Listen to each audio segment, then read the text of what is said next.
पाकिस्तान में इमरान हुकूमत खतरे में है। पार्लियामेंट की कार्यवाही शुरू हुई, लेकिन आपको बता दें कि इस कार्यवाही को मुलतवी कर दिया गया है। तहरीके अदम एतमाद की तजवीज को ही खारिज कर दिया है स्पीकर ने, और ऐवान की कार्यवाही को 25 अप्रैल तक के लिए मुलतवी कर दिया गया। बड़ा अपडेट इस वक्त का आप अपने टीवी स्क्रीन पर देख रहे हैं। तहरीके अदम एतमाद की तजवीज को ही खारिज कर दिया है स्पीकर ने। यह बड़ी खबर इस वक्त की पाकिस्तान के सियासी बहरान के हवाले से आप तक पहुंचा रहे हैं।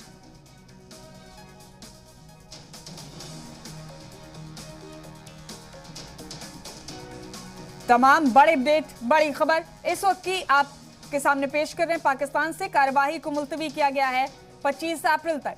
साथ ही ऐवान के स्पीकर ने तहरीके अदम एतमाद की तजवीज को भी खारिज कर दिया है। पाकिस्तान के वजीर कानून की जानिब से दलाइल पेश की गई कार्यवाही शुरू होते ही, और स्पीकर ने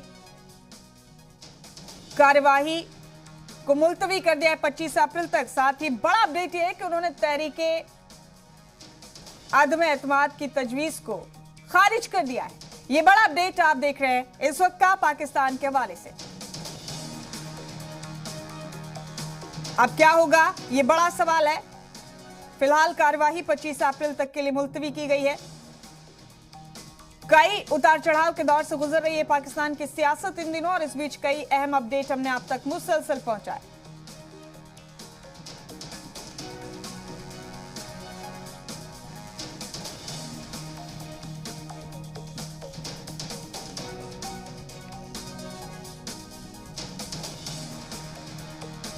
अब आगे क्या हिकमत अमली होगी हिज़्ब इख्तिलाफ की भी और इमरान हुकूमत की भी, ये देखने वाली बात होगी। पूरे मुल्क की निगाहें पाकिस्तान के सियासी बहरान पर है इन दिनों। इस बीच ये बड़ा अपडेट है आज का। स्पीकर ने अदम एतमाद की तजवीज को खारिज कर दिया है। आज 3 बजे वोट डाले जाने थे इस पर, लेकिन स्पीकर ने इस तजवीज को ही खारिज कर दिया है। उन्होंने कहा कि गैर मुल्की दखलंदाजी नाकाबिले बर्दाश्त है। इमरान हुकूमत के खिलाफ है ये तजवीज। पाकिस्तान पार्लियामेंट की कार्यवाही को इसी के साथ मुलतवी किया गया है 25 अप्रैल तक।